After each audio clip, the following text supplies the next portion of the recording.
Thank you.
Thank you.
श्रीरामदूतं शरणं प्रपद्ये विठ्ठल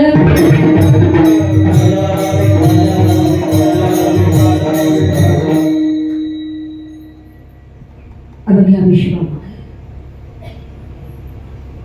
नानाविध संतांच्या अभंगाद्वारे समाजाच्या जनमानसाच्या मनामध्ये रुजलेली मूल्य तत्वे कारण विविध असतील, प्रयोजन अनेक असेल, परंतु अनेक कारणानं अनेक प्रयोजनानं नानाविध पद्धतीनं एकत्रित आलेली मंडळी. अभंग नानाविध स्वरूपाचे किंवा एखादा अभंग जरी तत्सम स्वरूपानं पुन्हा एकदा कानावर पडत असेल तरी सुद्धा मांडणाऱ्याच्या मुखात येणारे पैलू कदाचित वेगवेगळे असू शकतात. कधीतरी ग्रंथांमधनं वाचून मांडलेलं वेगळं, कधीतरी श्रवण करून मांडणं वेगळं, आणि कधीतरी आणि कधीतरी ऐकणाऱ्याच्याही तत्वावर अवलंबून आहे. रागात ऐकतोय, शोकात ऐकतोय, ऐकणाऱ्यावरही अवलंबून आहे. अर्थात पैलू मांडायचे झाले तर नानाविध पद्धतीनं, परंतु ज्या वेळेला सर्वसामान्यपणे बघायला गेलं तर अभंगाचा भावार्थ अत्यंत सोपा. भगवंतावरती असणारा विश्वास आणि निष्ठा जर अढळ असेल तर आमच्या प्रत्येक संकटात पाठीपुढे उभा राहतो. आणि अशा पद्धतीने ठामपणे मांडणारे तुकोबाराय म्हणतात की भगवंताच्या चरणी जीव समर्पित केला, दास्यत्व त्याचं स्वीकारलं तर या त्रैलोक्यामध्ये कुणाचंही भय नाही. अत्यंत सोपा वाटणारा हा अभंग आजच्या कीर्तनरूपी सेवे करता विठ्ठल.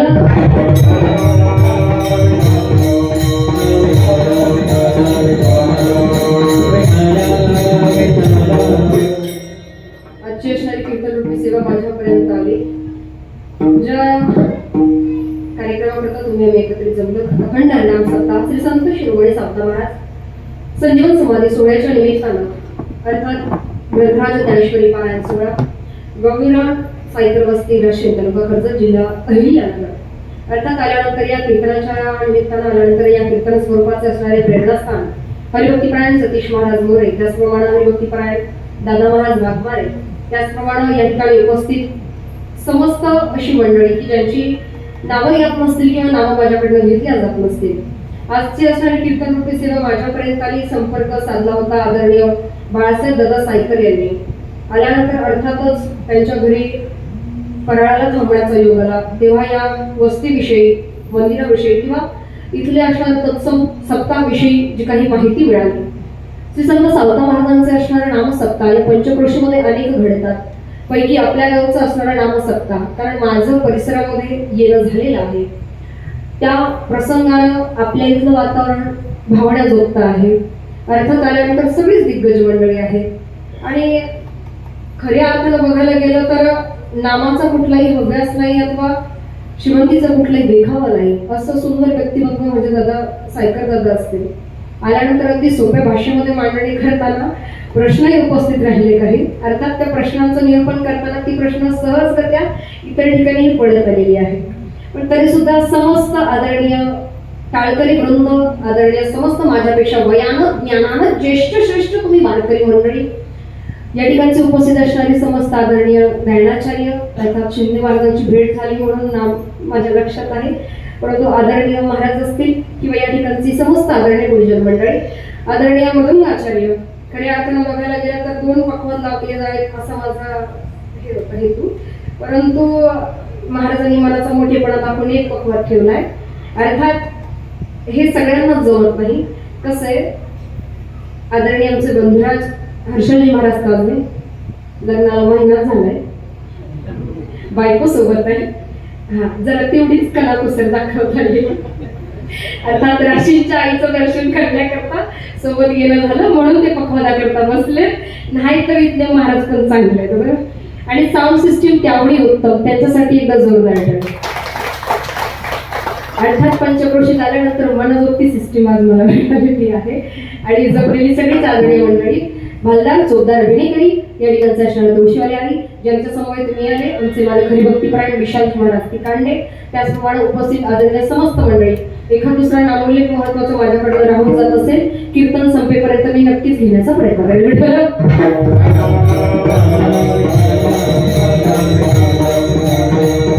गेली वर्षानुवर्ष काळावरती ऐकू येणार हे अभंग, ज्ञानोबांची होळी आणि तुकोबांचे अभंग काळावरती पडावे आणि जीवन समृद्ध व्हावं आणि समृद्ध झालेल्या जीवनाला चालना देत भक्ती आणि शक्तीचा मार्गक्रमण करत असताना अनेक तत्वानं जगणारी माणसं भगवंताला भेटू बघतात, उद्धार करून घेऊ बघतात, परंतु कधी कधी असं होत नाही. श्रद्धेच्या मार्गावरती चालताना सुद्धा अनेक आडवाटा येतात, ज्या आडवाटांमध्ये कधीतरी माणसं गुंगतात, रंगतात, अडकतात आणि थांबतात. आणि हे सगळं होताना कुठेतरी भयावस्था निर्माण होते. खरं बघायला गेलं सर्वसामान्यपणे भय जर म्हटलं तर प्रत्येकाला कशाचं ना कशाचं तरी. मध्यंतरीच्या कालखंडात कोरोनाची परिस्थिती आली तर त्यावेळेला साध्या सर्दी खोकल्यालाही घाबरून जाणारी माणसं बघितली, जी उमऱ्याच्या बाहेर सुद्धा निघली नाही. इकडं काय झालंय का विढल?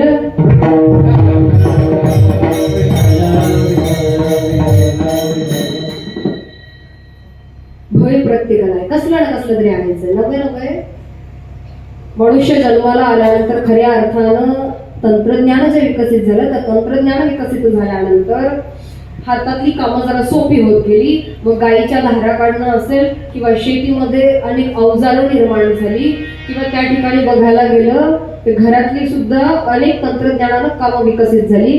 पहिल्यासारखे पाट्यावर वंट्यावरती मसाले आता वाटायचे, आता वाटायचं नाही, कुटायचं नाही, धोपटायचं नाही, रांधायच ते तूप लोणी काढायचं नाही.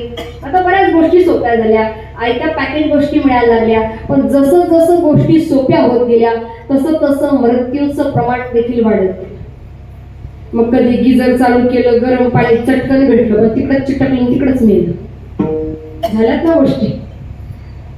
अन्न जे ग्रहण करतोय त्या अन्नामध्ये पाण्याच्या बाटलीतनं पाणी पिलं जातं, मायक्रोप्लास्टिक शरीरात जातं.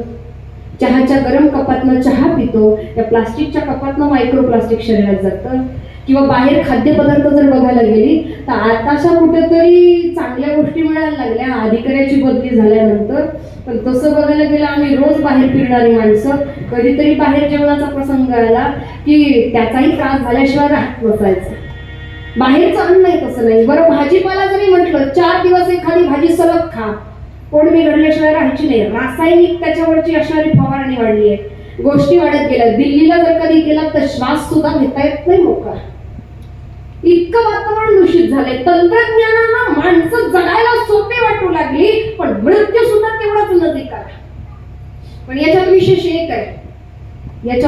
एक आहे, आम्ही आजपर्यंत असं ऐकलं नाही का 4 मुली एकत्र पोहायला गेल्या आणि त्या बुडून गेल्या. आम्ही ऐकलं की 2 मुली बाईकवर चालल्या आणि तिकडं धडकून पडल्या. ऐकलं म्हणजे फरक आहे, ह्याच्यामध्ये सुद्धा फरक आहे की कोणी वागताना तंत्रज्ञानाचा वापर करताना काही गोष्टी कशा वापराव्यात किंवा त्या गोष्टींचं असणारं महत्व कसं वापरलं जावं हे अवलंबून आहे. विठ्ठल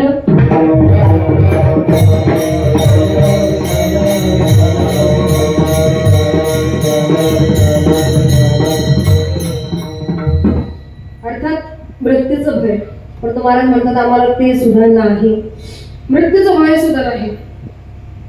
खऱ्या अर्थानं बघायला गेलं तर झोपेमधली एक अवस्था असते की ज्याच्यामध्ये कधीतरी असं वाटतं की आत्मा शरीराच्या बाहेर आलाय. तो शरीरामध्ये पुन्हा प्रवेश करून बघतो, परंतु त्याला काही येता येत नाही. त्याला वैज्ञानिक भाषेमध्ये स्लीप पॅरालिसिस असं म्हणतात. शरीरातून जणू आत्मा बाहेर आलाय, माणूस ओरडण्याचा प्रयत्न करतो, ओरडता येत नाही, झोपेमधनं हालचाल सुद्धा करता येत नाही, जखडल्यासारखं वाटतं. त्या अवस्थेला स्लीप पॅरालिसिस असं म्हणतात. थकव्यामुळे असेल किंवा इतर काही कारणामुळे, जागरणामुळे असेल, अशी एक अवस्था आली. मध्यंतरी 2दा-3दा असं जरा वाटलेलं, पण एका अवस्थेमध्ये क्षणभर असं वाटून गेलं आपला आत्मा बाहेर आलेला आहे काय, किंवा आपला मृत्यू तर झाला नाही ना, मग तो मृत्यू झालाय की काय अशी शंका वाटून मनात एकच प्रश्न आला. घरादाराचा नाही, कुटुंबाचा नाही, कारण सगळं काही व्यवस्थित चालतं, व्यक्ती कुणी का असेना. आणि जरी गेला तरी कितीही त्याला शोक केला तरी माघारी काही येता येत नाही. म्हणून शोक करण्यात अर्थ नाही. मरणाची इतकी तयारी झाली का त्या स्लीप पॅरालिसिसच्या 1-2 क्षणामध्ये मनात एकच विचार आला, आपण मेलो तर नाही, आणि मेलो असेल तर मरताना राम म्हणलोय का नाही.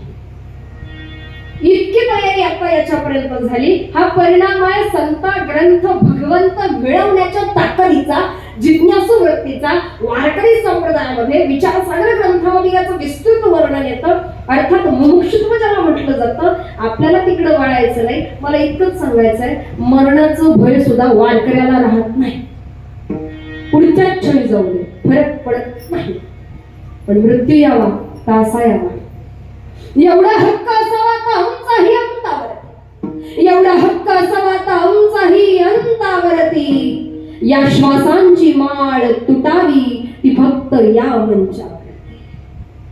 रंगाचं नाव मुखारंगामध्ये असताना वरण यावं याच्यापेक्षा वेगळा परमार्थ नसतो.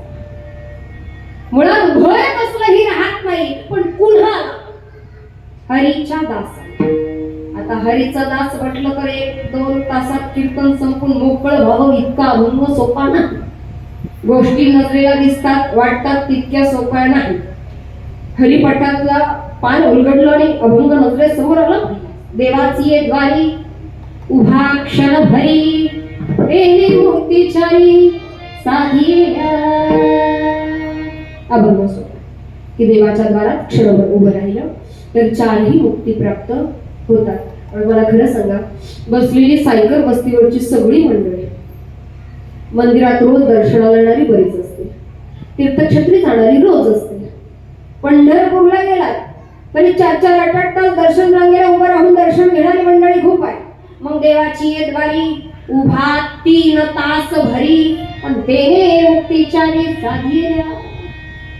गावकरी साधी कळतंय ना.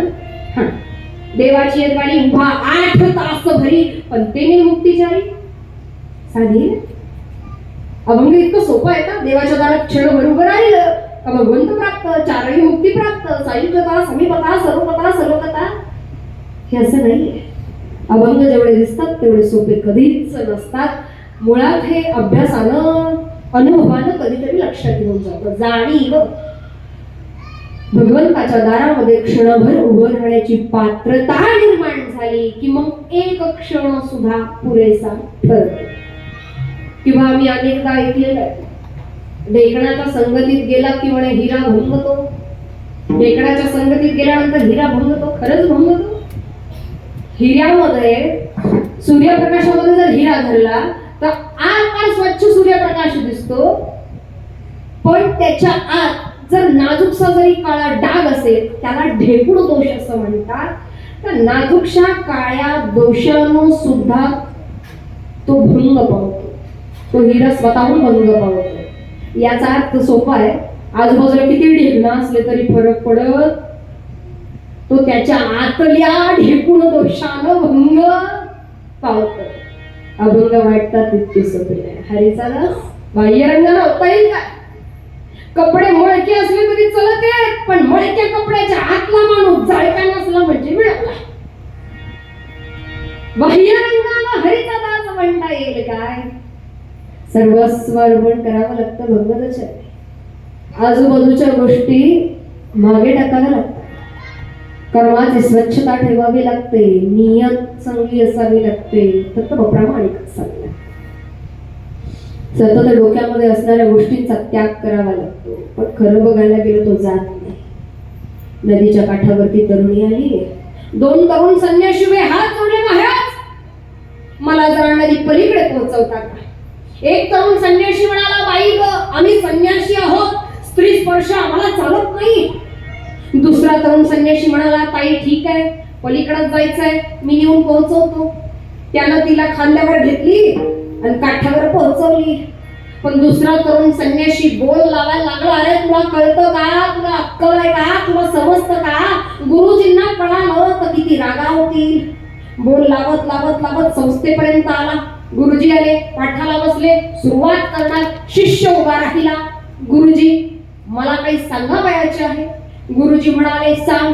हा म्हणाला, आम्ही दोघे गुरुबंधू स्नानाकरता नदीवर गेलो असता एक तरुणी आली. तिनं विनंती केली की महाराज मला जरा नदी पलीकडे पोहोचवा. मी नाही म्हणालो, पण माझ्या या गुरुबंधून तिला खांद्यावर घेतली आणि काठ्यावर पोहोचवली. गुरुजी म्हणाले इतकंच, ठीक आहे. तिनं विनंती केली, तू नाही म्हणाला, यानं खांद्यावर घेतली, काठ्यावर पोहोचवली. तिनं विनंती केली, तू नाही म्हणाला, यानं खांद्यावर घेतली आणि काठावर पोहोचवली, पण यानं काठावरतीच पोहोचवली. तू तिथून घेतली, डोक्यात ठेवली आणि माझ्या कशावर सोडली.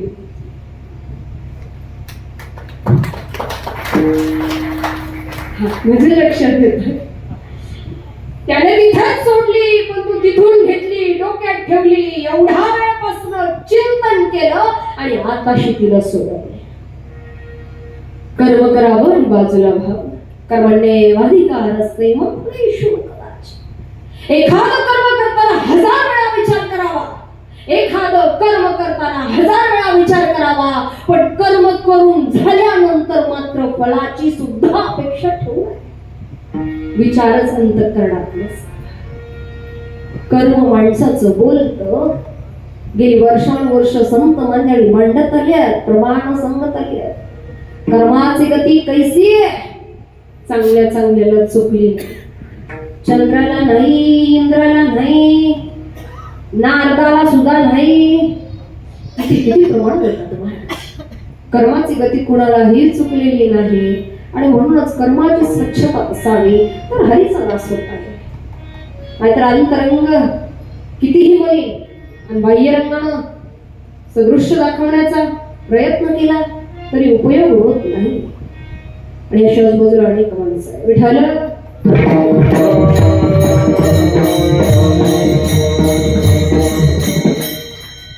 आजूबाजूला अशी अनेक माणसं, वर्णन करावं तितकं कमीच आहे.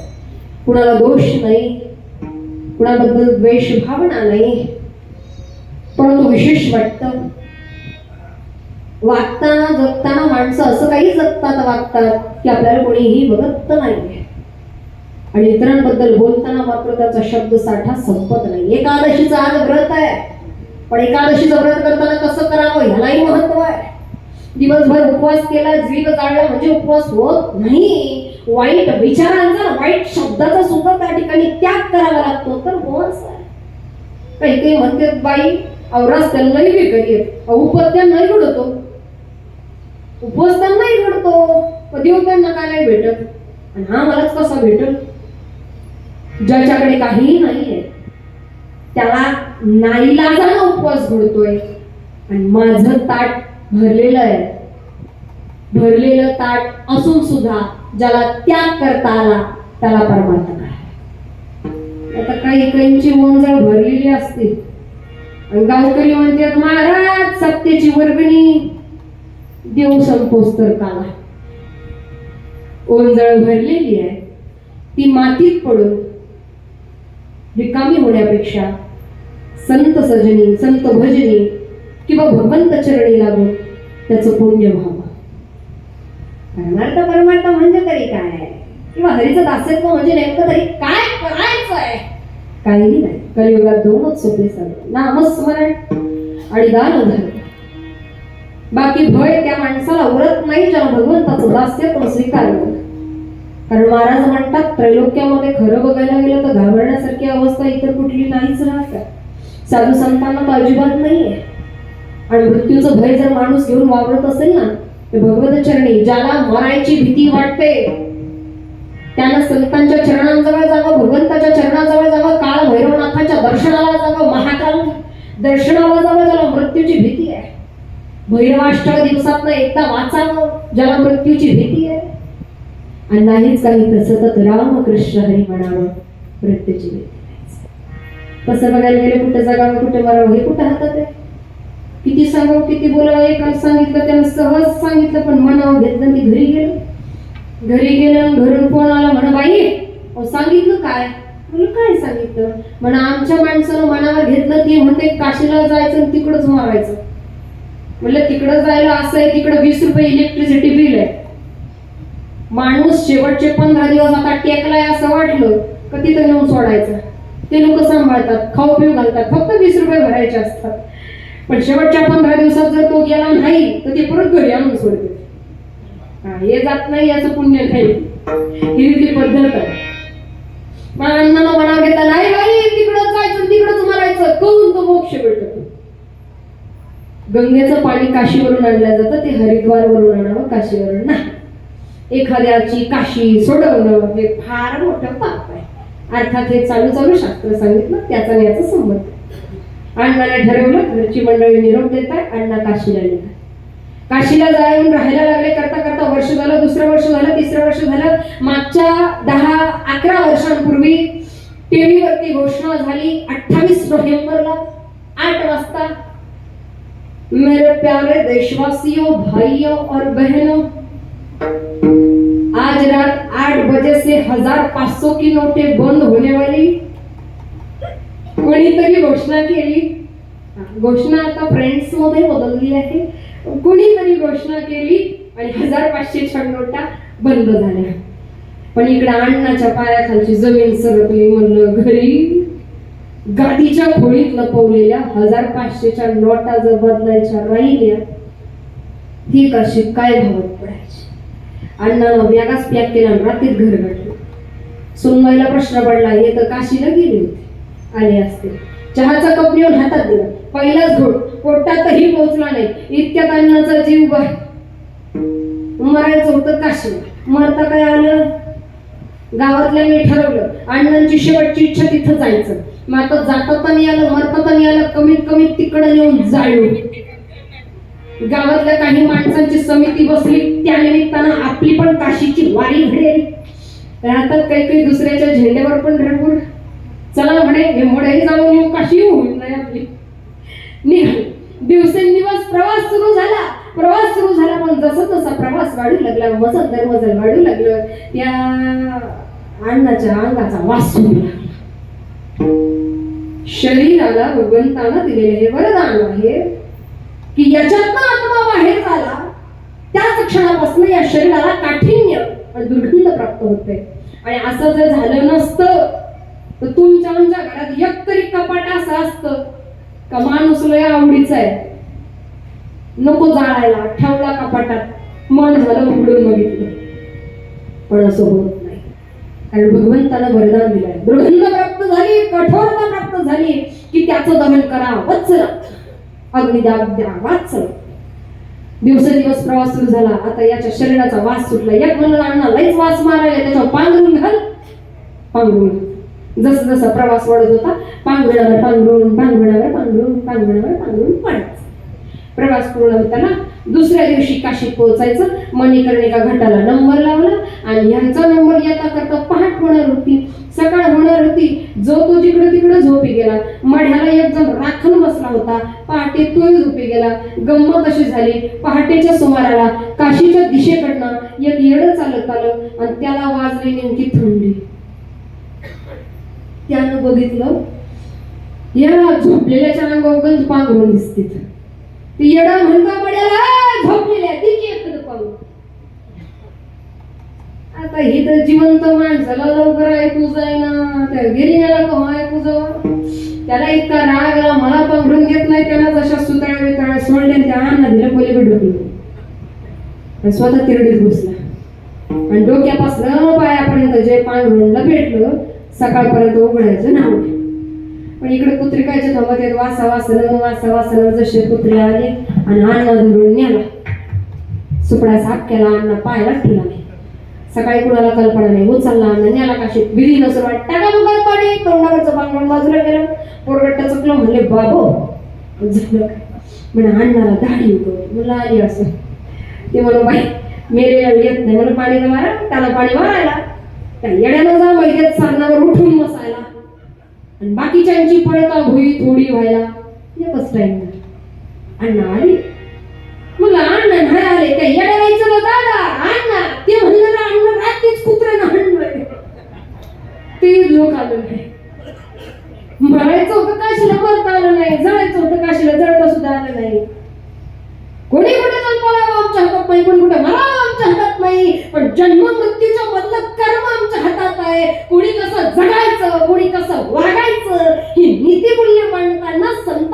ग्रंथ निर्माण करून दिलेत, अनुभव मांडलेत, नवे नवे पोटतिडकीनं विश्वास मांडला, आम्ही केलं आणि त्याचं फळ असं मिळालं का त्रैलोक्यात आम्हाला कशाचीच भीती उरली नाही, भय उरलं नाही. अभंगाचं हरीचा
एकदा जोरदार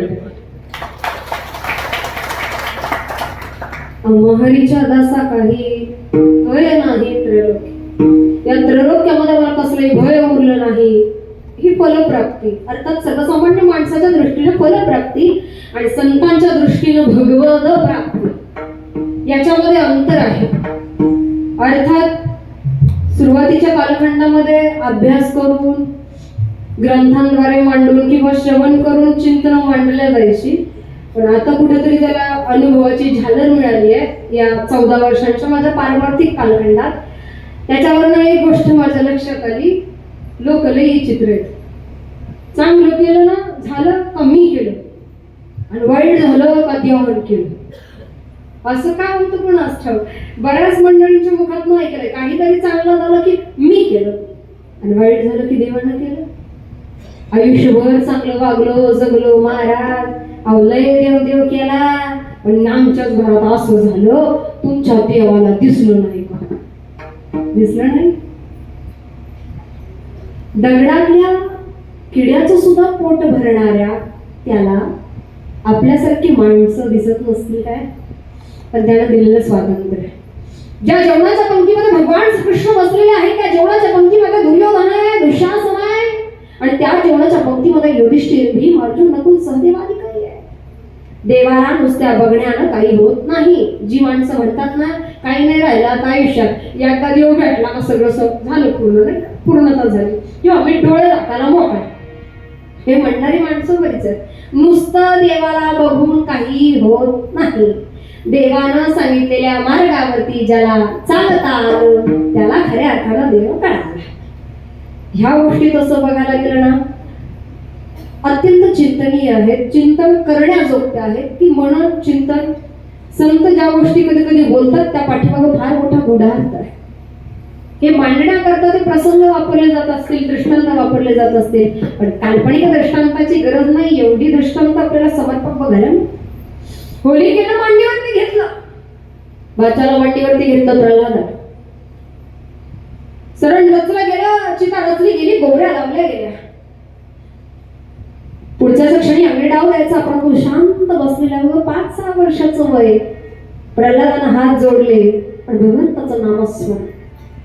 न जळण्याचं जिला वरदान, ती जळून खाक झाली, आणि अग्नीला स्पर्श सुद्धा केला नाही तर प्रल्हादाला. तेव्हापासून होळी सुरू झाली.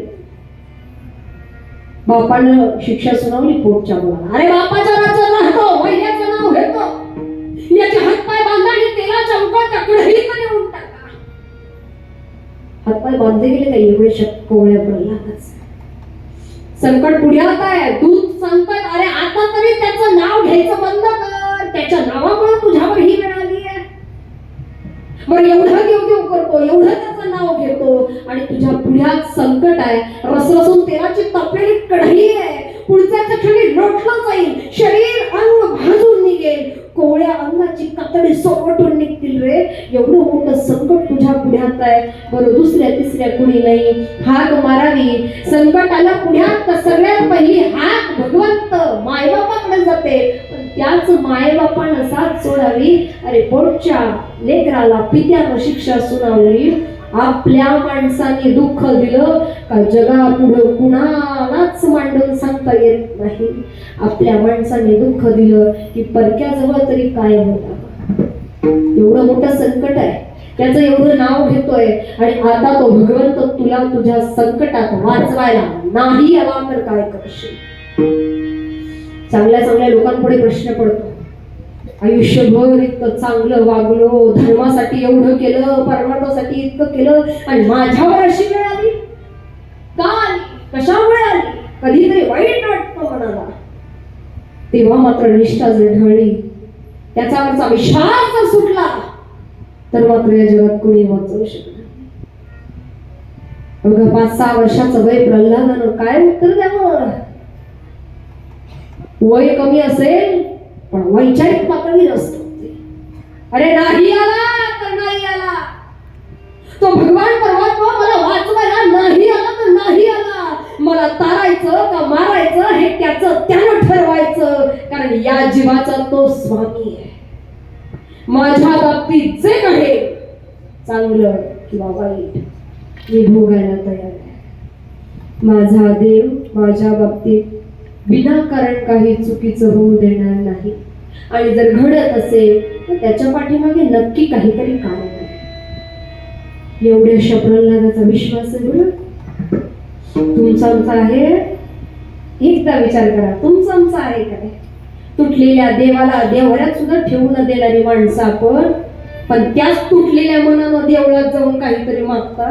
विशेष वाटतं मला. तुटलेल्या मूर्त्या मंदिरात देवघरात चालती नाही, तुटलेल्या मनाची माणसं देवळात चालत येत का. तुटलेल्या मनाची माणसं देवाजवळ चालतात. एवढ्या शब्दाला जर उत्तर दिलं तर विश्वास. विश्वास ठेवा, ज्यानं पोट दिलंय ना, भाकरी सुद्धा तोच देतो. इथल्या पत्राला सुद्धा हात लावू शकला नाही दुर्योधन आणि दुःशासन. एवढी ताकद माझ्या देवात आहे. अनुभव आहे, अनुभव आहे. ज्याला त्याच्या नामातला आनंद कळाला, त्याच्या नामचिंतनातली आवड कळाली, ती माणसं बाकीच्या कशात गुंतत नाही किंवा कुठल्या दुःखाचा विचार करत नाही, कारण आम्हाला समजलंय की त्याच्या नामात जे ताकद आहे ती बाकी कशात नाही. कधी गेला वृंदावन, आदरणीय प्रेमानंद स्वामी दोन्ही किडण्या खराब आहेत, त्यांची माणसं पुढे बसली, महाराज तुम्हाला जे डॉक्टर लोक सांगत होते का बाबा 2.5 वर्षाच्या वर जगणार नाही, ते सांगणारे सगळे डॉक्टर लोक गेले आणि बाबा अजून तशीच आहेत. 18 वर्ष झाले, एका किडनीचं नाव ठेवलंय राधा आणि एका किडनीचं नाव ठेवलंय कृष्ण. जाऊन तर दाखव देवाची शपथ. कोणीतरी बाबांना विचारलं, बाबा काहो तुम्ही एवढं नामस्मरण करता, एवढं संत संगतीचं महत्व सांगता, कशाचाही लोभ नाही राग नाही, मग तुमचं दुखणं का बरं होत नाही? देव तुमचं दुखणं बरंच का करत नाही? महाराजांनी इतकं सुंदर उत्तर दिलं. हा प्रश्न मलाही कधीतरी पडायचा, कधी कधी लई चांगलं वागून आपल्या बाबतीत वाईट होतं, तर त्याचं कारण काय असावं किंवा इतरांच्या बाबतीत होतं, तर मला उत्तर देताना कधीतरी प्रश्न पडायचा की काय बोलावं. महाराजांनी इतकं सोपं करून सांगितलं की जसं एखाद्या श्रीमंत व्यापाऱ्याकडे धान्याचं गोडाऊन आहे, त्या धान्याच्या गोडाऊन मध्ये अगदी खूप धान्य आहे, टच भरलेलं आहे, पण गड्या करवी 5-10 किलो धान्य त्यानं घरात आणलं, खाण्याकरता घरात आणलं. दुसऱ्या तिसऱ्या दिवशी गोडाऊनला आग लागली आणि सगळं गोडाऊन जळून गेलं, सगळं धान्य खराब झालं. पण आता गोडाऊन जरी जळून गेलं तरी 5-10 किलोचं धान्य जे घरात खायला आणलेलं आहे तेवढ्याचा तो उपभोग घेत नाही, तोवर त्याला बाकी कुठं जाण्याची गरज नाही. तसं या जन्मामध्ये मागील जन्माच्या पातकांचं पापाचं गोडाऊन जळून गेलंय, पण या जन्मासाठी जे 5-10 किलोचा स्टॉक घेऊन आलो होतो तेवढं तो भोगणंच आहे. या जन्मासाठी जेवढं काठुडं बांधून आणलंय तेवढं भोगणंच आहे. म्हणून कधी कधी असं होतं का आपण इतरांसोबत चांगलं वागून सुद्धा आपल्यासोबत वाईट होतं. प्रारब्ध क्रियमाण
संचिताचा भोग. मी फक्त समानार्थी शब्द सांगते. भोगिल्याची भोग तोंड सुटे.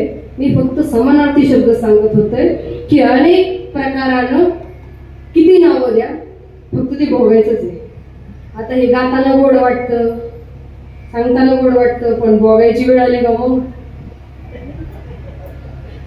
ऐकायला गोड वाटतं, सांगायला गोड वाटतं, पण भोगायची वेळ आली का नको वाटतं. नको त्याला वाटतं. वाक्य तेच आहे. काहींना भीती आहे तो बघतोय आणि काहींना विश्वास आहे तो बघतोय. वाक्य तेच आहे. परंतु ते ऐकताना श्रवण करताना एखाद्यानं जर आपल्याला सांगावं का तुला तुझ्या कर्माचं फळ नक्की मिळेल, तर ते चांगल्या करता असावं, वाईट करता नाही. अर्थात संचित क्रियमान प्रारब्ध जे काही सोबत घेऊन आलो ते जर भोगणंच आहे, तर मी कशाला चिंता करू. दोन्ही हात वर करून दिलेत भगवंताकडे. सांभाळायचं तर सांभाळेल, तारायचं तर तारेल, नाही तर मारायचं तर मारेल. तर एवढ्या शब्दाला मला उत्तर दिलं. पुढच्याच क्षणी रसरसून तापलेली चकडली बशी त्या दरीजवळ आणलं गेलं. पुढच्याच क्षणी लोटायचं, हातपाय बांधले गेले. भक्ती करण्याकरता हातापायांची गरज नाही असती तर कुर्मदास महाराजांना भगवंत भेटले नसते. भक्ती करण्याकरता डोळ्यांची गरज नाही. असती तर स्वानंद सुखनिवासी सद्गुरू गुलाबराव महाराजांना माऊली ज्ञानोबरायांचं दर्शन झालेलं असतं. पापाची वासना नको जाऊ डोळ्या, त्याहून या घराबराच मी उगाच म्हटलं जात नाही. मी पाप डोळ्यानं करतो, हातपाय बांधले गेले, पण अंतःकरणपूर्वक भगवंताचं नाम स्मरायचं. नारायण नारायण नारायण. दुसऱ्याच क्षणीत आपल्याला तेलाच्या कढईत लोटून देण्यात आलं आणि बघता बघता तापलेलं तेल ही क्षणात शांत झालं. याला उंच कड्यावरनं लोटून द्या, मधून मग हत्तीच्या पायाखाली द्या, विषारी सर्पांमध्ये येऊन सोडा. मुखानं मात्र नामस्मरण नारायण नारायण नारायण नारायण नारायण. उंच कड्यावरनं पुष्पागत खाली उतरावं, मनोमत हत्तीनं पायाशी येऊन शांत बसावं आणि विषारी सर्पांनी देखील दंश न करावा. ही ताकद कशाची? तर ही ताकद त्याच्या नामस्मरणाची, त्याच्यावरच्या विश्वासाची. विचारलं हिरण्यकश्यपूनं, मग एवढं नाव घेतो तो आहे कुठे? जळी स्थळी काष्टी पाशानी विठ्ठलाची. चला चला कमवरी नातवरी दुर्गा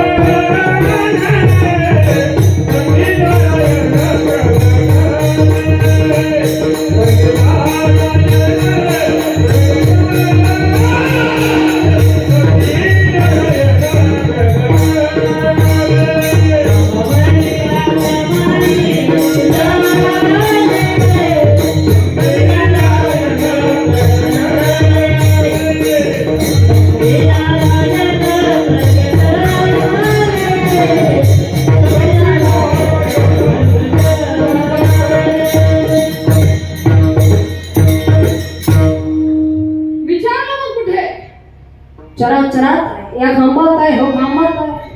बीज गडगडावे धरणी लोंगावे, निनाद व्हावा स्तंभी नारायण प्रगट. खांबावरील तो मारडी दुर्जने स्तंभी नारायण.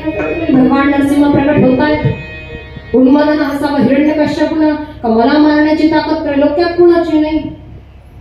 पूर्वीच्या राक्षसांना वरदान मिळवण्याची घाई असायची की काही झालं तरी चालेल, मरण नको. एकदा अमर झालं किंवा सगळं काही करायला नको. तिकडे गोकर्णाकडे जर गेलं ना तर याना केव्ज म्हणून जागा आहे. भस्मासुराला वरदान प्राप्त झालं होतं आणि भस्मासुराला वरदान प्राप्त झाल्यानंतर डोक्यावर हात ठेवला की भस्म होऊन जाईल. असं करता करता ते उलटलं, भगवान शंकरांच्याच मागे लागू लागला. मोहिनी रूप धारण केलं भगवान विष्णूंनी आणि नृत्य करता करता स्वतःच्याच डोक्यावर हात ठेवायची वेळ आली. भस्मासुराच्या जागेवर भस्म झाला आणि जेवढा भस्म झाला त्या भस्माचे डोंगर आवड तिकडे गोकर्णाकडे जात आहे. मला विचार पडला, हे डोंगर एवढे राखीचे आहेत, फक्त राखीचे एवढे मोठे डोंगर आहेत, प्रत्यक्षात भस्मासुर केवढा असेल. अर्थात बाहेर गेल्यानंतर ज्या ज्या गोष्टी बघायला मिळतात. आता काल परवा हम्पीला जाऊन येणं झालं. हम्पीला गेल्यानंतर तिकडे किष्किंधा नगरी, जिचं नाव रामायणामध्ये आहे, तिथली लोक अक्षरशः भांडतात. आमच्या देवाला तुम्ही पळवलं म्हणतात. मी त्यांना जीव तोडून सांगते, नहीं नहीं हमने नहीं, वो हमारा भगवान है, मैं कथावाचक हूँ, मैं बता रही हूँ आपको. भाडदास मार्गाला दृष्टांत दिला, कानडा राजा पंढरीचा सगळं मांडते, पण ते लोक काय ऐकत नाही. नाही नाही हमारे भगवान को आप लोगों ने छीन लिया. त्यांना कोणी सांगावं, भाडदास महाराजांना दृष्टांत दिला, पंढरीशी बाळगून परमात्म्यानं काहीही कर. या राजानं मला त्याच्या पत्नीच्या इच्छेखातर शब्दामध्ये बांधून या हम्पीच्या सुवर्ण नगरीमध्ये आणलंय. या सोन्याच्या नगरीत माझं मन रमत नाही. मळलेल्या फाटक्या तुटक्या कपड्यातल्या, पाय बरबटलेले असू दे, शरीर कसंही असू दे, पण तो वारकरी मला जेवढा आवडतो तेवढं प्रेम इथं हम्पीत. सोनं नाणं हिरे माणिक मोती राजा हक्कदेवराय यांच्या कालखंडामध्ये बाजारात कशी विकली जात होती, जसं भाजीपाला आहे. पण त्या सोन्याच्या नगरीत देवाचं मन रमलं नाही. इतकं सुंदर आहे. बाहेर बाजूला देवाच्या मनोरंजनाकरता इतके सुंदर भव्य मंडप उभे केले. त्यातला एक मंडप असा आहे जो संगीत मंडप आहे. खांबावरती जर थाप मारली, वादन केलं तर कशातनं सारेगमप धनिसा ऐकू येईल, कशातनं भृदंग वादन ऐकू येईल. म्हणजे इतकं सुंदर निर्माण केलं. इंग्रजांना वाटलं आत काहीतरी बसवलंय की काय. इंग्रजांनी खांब फोडून बघितले, आतमध्ये काहीच नाही. ही स्थापत्य शैली आहे. अर्थात देवाच्या मनोरंजनाकरता इतकं, पण देवाचं मन नाही रमलं. आणि विशेष आहे, देव तिथं थांबले नाही, आपल्या पंढरपूरला आले, म्हणून आपला देव एवढ्या जवळ आला तो भानुदास महाराजांमुळे. हे संतांचे असणारे महती किंवा उपकार आपल्यावरती. तसं जर झालं नसतं आपल्या वारकऱ्याला कधी जमलं असतं तिकडचं. देव एवढा जवळ आला, पण ज्यांना समजला नाही तो राक्षस झाला. आणि जो राक्षस झाला त्याला अमर व्हावंसं वाटलं. ज्याला अमर व्हावंसं वाटलं त्यानं तपश्चर्या केली, आणि ज्यानं तपश्चर्या केली अशा एका हिरण्यकश्यपू नामक राक्षसाला वरदान प्राप्त झालं.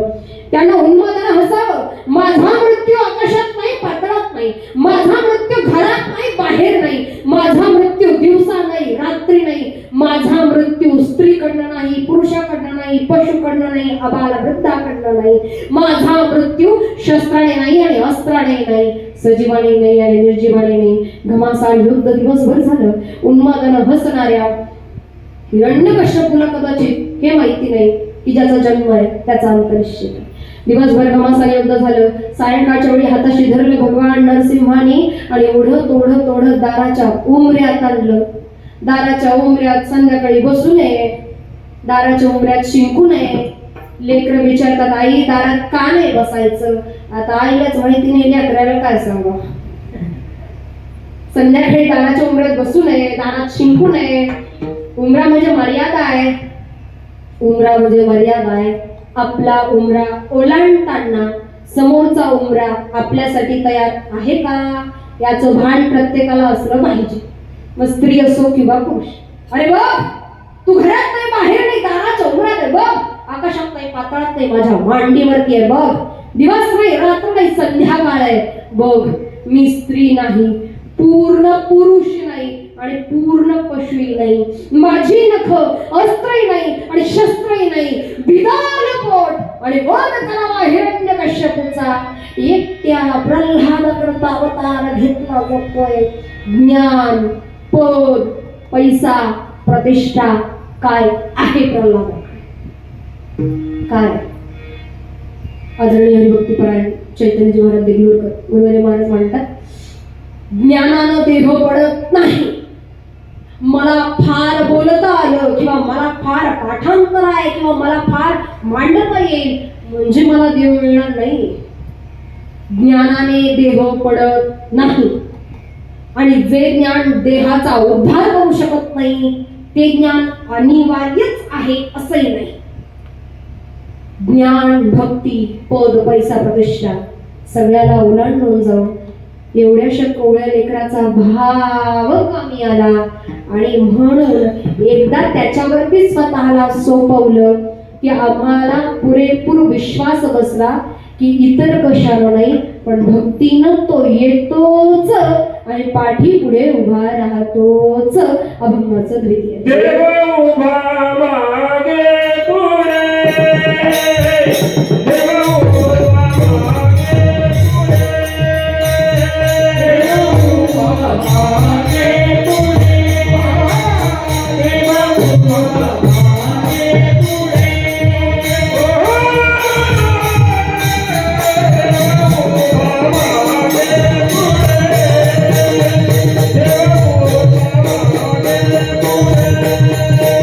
पुढे.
कोणी संकट. प्रत्येक संकट नुसती प्रपंचातली नाही, परमार्थात सुद्धा अनेक कोडी आहेत, अनेक संकट आहेत, अनेक कोडी अनेक संकट आहेत. कधी कधी काय होतं ना, ज्ञान जास्त झालं की अहंभावना निर्माण होते. कुणाबद्दल वैयक्तिक बोलत नाहीये किंवा दोषारोप नाहीये किंवा इथल्या लोकांबद्दल बोलते असंही अर्थ घेऊ नका. फक्त बघण्यातली काही उदाहरणं आहेत.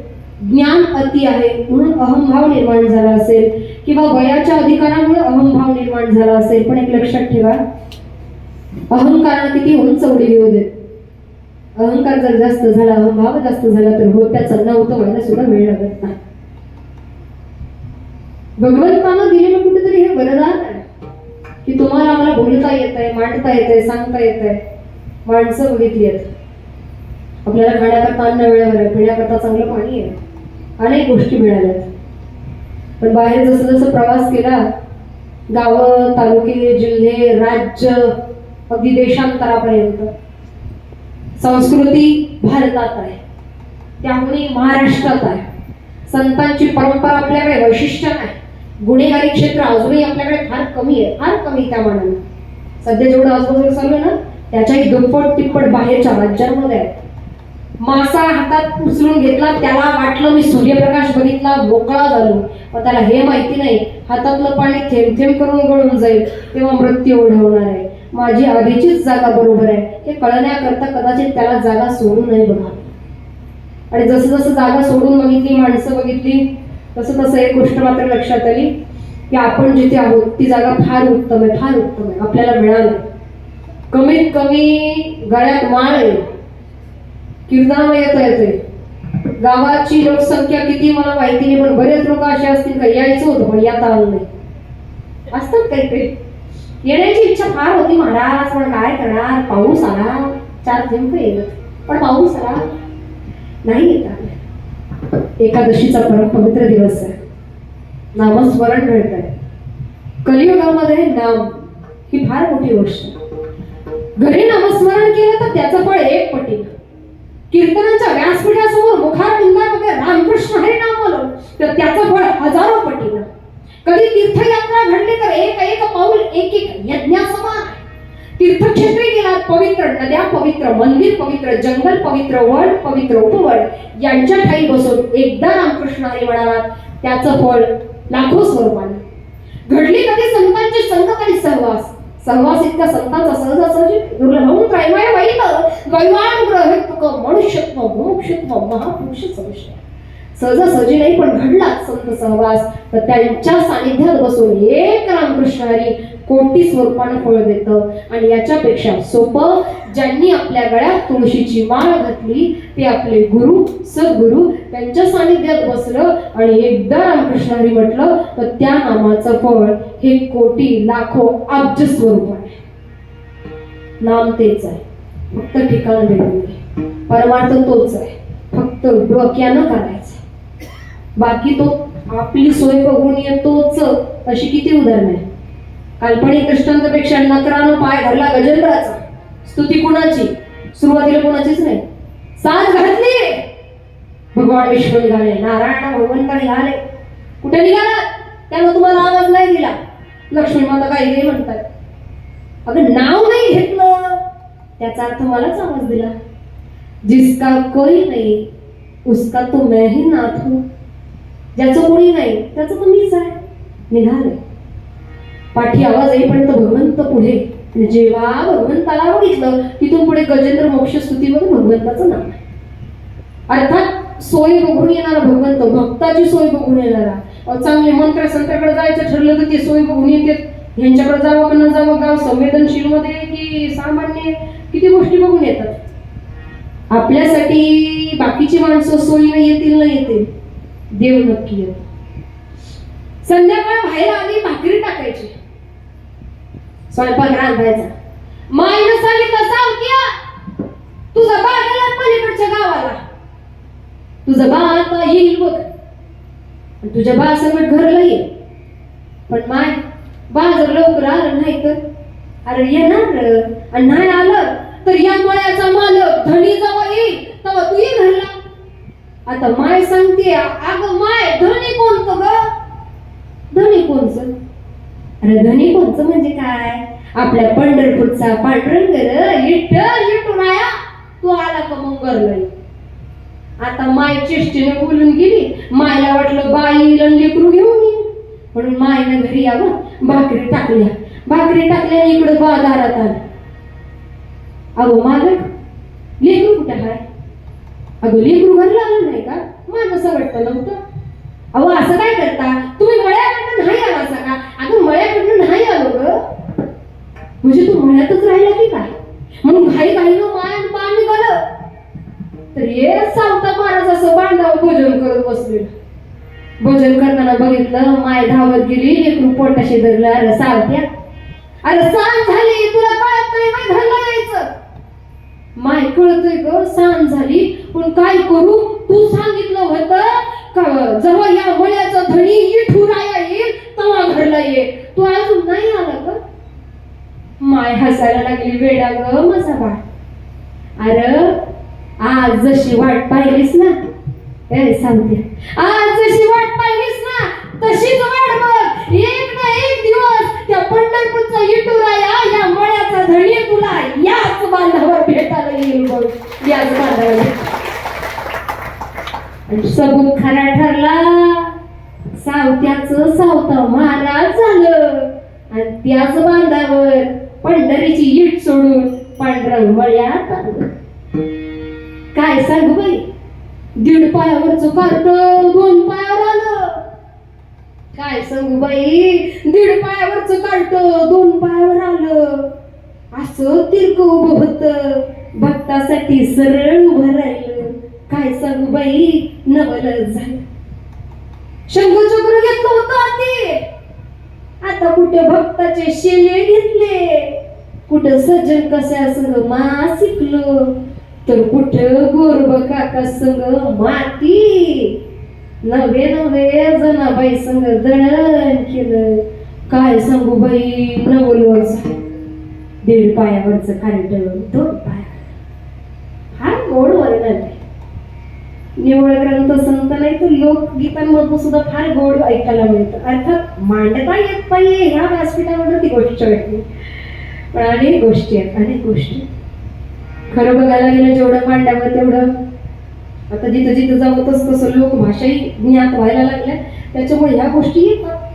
पूर्वी ते कर्नाटकला कीर्तनाला जायचो, त्या लोकांची भाषा काय उमजत नसायची. तिकडे गेले की ती लोक विचारायचे, अय्यो काय हे म्हटत माड कन्नड भाषा. सुरुवातीला थोडं जड जायचं कुठे गेलं की. आता जरा सवय झाली. आता गेलं का आम्ही चालू इच्छितो, अय्यो अण्णा माड म्हणता यार सायवर यार बदकावर होटेल जेव्हा मम्मी. हे आता गेलं की मग. नाही तर पूर्वी अय्यो अण्णा इल्ला इतकंच असायचं. पुढे आलात कोल्हापुराकडे आलं. भाषेचा लेजा पुन्हा बदलतो. काय कसं हायसा उभा करून ठाकलं जाताय का शिस्ताचा. श्री संत बाळूमामा देवस्थान ट्रस्ट आदमापूर. बाळूमामांचं सांगणं आहे, करशीला सेवा तर खाशीला मियावा. जो म्हणेल हाय तेल मी हाय आणि जो म्हणेल नाही तेल मी हाय. आदमापूरसने नाही येत वालो गड्या तर येऊ नका. पण माया मेंढी माऊलीच्या पालखीतावर येशीला आणि सेवा करशीला तर उभ्या चलंबर काय कमी पडायचं नाही. मामा म्हणते. अलीकडे निघाला. सातारा, सांगली, सोलापूर, पंढरपूर फार नाही. जर सखी अवयला काय म्हणतो बोलतोय केला का तिकडे. तसंच पुढे निघालं. हायवे पुढे आलं. कापूरगळ्यापासून मग पुणे तिकडे कसले उणे सगळे कसे व्याकरणाचे शुद्ध. काय महाराज केव्हा आला, कसे आहात, किती जण आहात, ड्रायव्हर सह जेवणाला आहात, किती चपात्या खाणार, चहा घेणार, हे तिकडे. तसंच खाली गेलं. गाडगाव पट्टा आहे फाटा आमचं संगमनेर. तुम्ही आमच्याकडे आले. आम्ही पूर्ण नगरी नाही. ते काय रे भाऊ कसं रे भाऊ, आम्ही पूर्ण नगरी नाही. आमचं जरा वेगळं आहे. तुम्ही आमच्याकडे आलेच म्हणजे या, पण आलेच तर सांगावं लागेल. नाही चुकून आलेच तर आधी समजून सांगावं लागेल. हो माऊली आम्ही भांडत नाहीये, आम्ही नॉर्मल बोलतोय. आमची भाषा कशी जरा ओरडून बोलायला नाही. काय कुणी काय गेला गेला हे आमचं आहे. खाली सरळ गेलात नाशिकला स्मार्ट सिटी काय विषय नाही, मुंबईत जायचं ना. हिंदी मराठी सगळं एक. मैं पानी भरने को गया था और मेरे को पानी मिळालं नाही. नाही तर मग आगरी कोकणी मालवणी तुला सांगतो वांगडा राहूचा हाताचं काम नाही. माझ्या घोवात सांगून पापलेट करतात. खय वाटूचा तू कामा मालवणी येत नसा ती तिकडे. खाली गेला सरळ खानदेश आपलं धुळ जळगाव. धुळ्याला गेलात मग आई राणी वराडी कर्जो खाजो पाजो इडली मकडू नको मोजकी नाही पुरी आई राणी तशी मले तो पोट्टाचा आणि गाडी चालवता फुट्यांना काय जाता प्रबळ येते अरे अजिबात ऐकत नाही ते तिकडे. तसंच खाली गेलं खानदेशात कीर्तनाच्या आधी चहा घ्यायचा. मावशीने म्हटलं मावशी चहा. त्या म्हणाला मांडते म्हणलं कुठं आमच्याकडे चहा ठेवतात. त्या म्हणाला मांडते म्हणलं मांडा. मी त्यांच्या माग किचन मध्ये त्या मला म्हणत होत्या बाय अगे बशिले टोंगळे दुखते. त्यातला फक्त बशीचा संदर्भ लागला. मांडणीतली बशी काढली म्हणलं मावशी बशी. ती मला म्हणती पोट्टी भाई तडच गेला म्हणले अगे तसली बशी नाही म्हणलो मी खालती बशी घे तो गुडघे दुखते. टोंगळे का खोंगळे मध्ये गुडघे एवढं कळालं पण जांभल्याचा आणि आंब्याचा फासून. तसंच पुढे निघालं नांदेड लातूर यायला जायला काय करायला तिकडे. तसंच पुढे निघालं बीड केस पट्टा. मग काय बाप्पा इंगळे मग सगळे वैकुंठवासी इंगळे बाबांचं वेळ अगदी सहज असायचे अगदी सहज. मला काय झालं माय एक जण एसटीत बसलं कंडक्टरकडनं तिकीट काढलं पण ते एसटीत नाही गेलं ते उतारलं. एसटी निघून गेली. हे एकलंच हसत होतं. मित्र आला आणि मित्राने विचारलं म्हणलं कावय कोण हसतो. ते म्हणलं कोण नाही माय मी कंडक्टरला फसलो. म्हणून कंडक्टरला फसलो म्हणजे काय केलं म्हणून काय नाही केलं मी तिकीट तर काढलं पण गेलोच नाही. हे चिल्ड्रन ना तर तिकीट तो काढलं पैसे ते घेतले नुकसान तो झालं माय त्याच्या काय बाच गेलं. तसे तिकीट तुम्ही आम्ही काढलेत नरद्याचे. भाषा बदलू द्या जात पंथ संप्रदाय बदलू द्या भावना एकच आहे. तो मिळाला. अनेक जाती धर्म पंथ काय सांगायचं कपाळावर कायम भंडारा असतो. आल्यानंतर दादांचं बोलणं झालं. आता बाळासाहेब दादांनी विचारली शंका म्हणून पण सगळ्यांचीच हीच शंका असते कपाळावर कायम भंडारा आहे. बाई तुमची जात कंची. माझी जात कुठलीही असू देत माझी श्रद्धा बळवटी आहे किंवा तो अनुभव आहे तिथं काही नाही दुसरं फक्त मुक्या जनावरांची सेवा आहे बाकी काही दुसऱ्या अंधश्रद्धा नाही. वारकरी संप्रदायात असा माझा आराध्य देव पंढरीशी पांडुरंग परमात्मा श्रद्धास्थान वेगवेगळे असू शकतात कुणाचं कुठलंही असू दे. वारकरी संप्रदायाला जात धर्म पंथ नाही अर्थात धर्म टिकला पाहिजे हे मान्य आहे. आताही मध्यंतरी काही घटना घडल्या धर्म टिकला पाहिजे हे आम्हालाही मान्य आहे पण त्या धर्माकरता वृक्षतोड व्हायला नको ही खंत तेवढी आहे. किंवा नाशिकला जाणारी बरीच मंडळी कुंभमेळ्यामुळे आता नदीची स्वच्छता सुरू झाली.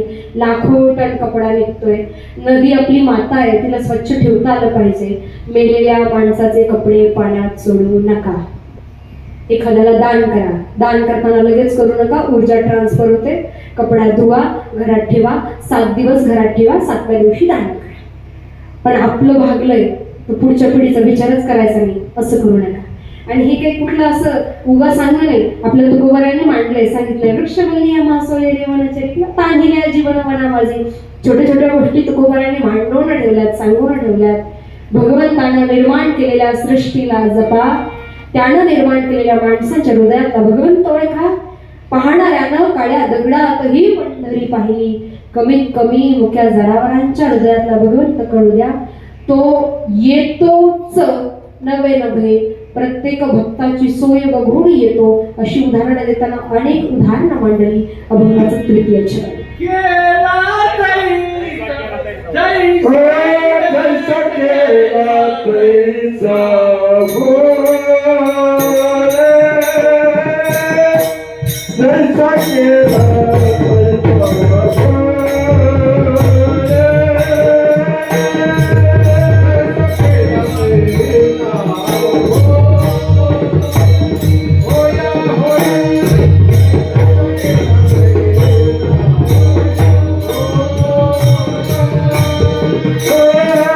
Jai Sakela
तसं बघायला गेलं मी जसं पहिल्यांदा सांगितलं, हरीचा दास या शब्दावरती पूर्ण कीर्तन करता येईल. तसं तृतीय चरणामध्ये सुद्धा जैसा, खरं पाहायला गेलं सुरुवातीची कीर्तनाला एक चिंतन मांडण्याचा प्रयत्न करायचे, पण काही काही लोकांना असं व्हायचं की इतकंही चिंतन नको आहे, म्हणून कुठेतरी त्याला विनोदाचा मुलामा असण्याची गरज भासली. पण जैसा या शब्दावरती सुद्धा अर्धा तास बोलता येईल. जैसा कैसा, जैसा कैसा येईल, आम्हाला जशी गरज आहे पैसा येईल. हे मांडताना सोपं उदाहरण सांगायचं झालं तर अगदी बाळांतपण करण्याकरता आलेला भगवंत, जिकडे महाराज चोखोबराया वारीमध्ये निघतात, तिकडे त्यांच्या घरी त्यांची बहीण म्हणून जात आहेत. जैसा केला पैसा होईल. प्रत्येकाची सोय बघून येणारा भगवंत. अर्थात एखादी आई कामात आहे, लेकरू खेळतंय, पण जरा मधून मधून रडतंय, आई लक्ष देत नाही. खेळताय खेळू दे, भांडी घासायची पडली, धुणं धुवायचं पडलंय, स्वयंपाक करायचा आहे, खेळतोय तोपर्यंत खेळू देत असं म्हणून आई खेळू देते. बराच वेळ जरा लेकरू वाट बघतं, आई लक्ष देईल मग लक्ष देईल, ती काय बघेच ना. लेकरू रडायला लागलं ती लवकर लक्ष देईना. आता शांत बसेल मग शांत बसेल, पण ते रडणं वाढत गेलं, ही काय आपल्याकडे बघत नाही. मग आता शेवटचा पर्याय म्हणून लेकरू सगळं हातातलं बाजूला फेकतो आणि किरकस जोरात आरता रडतं. आता आईच्या लक्षात येतो आता जावंच लागेल, हातातलं सगळं बाजूला ठेवते, हात धुते, पटकन लेकराला घेते. तसं देवाचं आहे. देव खेळणी देतो, खेळ, काय खेळायचं ते खेळ, संपत्ती देईल, धन देईल, सगळं काही देईल. तुला वाटते तोपर्यंत खेळ, मी माझी कामं उरकतो. पण जेव्हा लक्षात येईल देवा हे मला आता काहीच नकोय, मला कळालंय खरं सुख याच्यात नाहीये, मला तूच हवा, मग त्यानं माझ्याकडे लक्ष द्यावं, म्हणून आर्त साध मला त्याला घालायची आहे. ती आर्त साध या कलियुगामध्ये तेवढ्या ताकदीनिशी पोहोचली तर तो सगळं काम बाजूला ठेवेल आणि माझ्या करता येईलच. म्हणून एकदा दोन्ही हातानं टाळी आणि आर्तपणे साध विठोबा.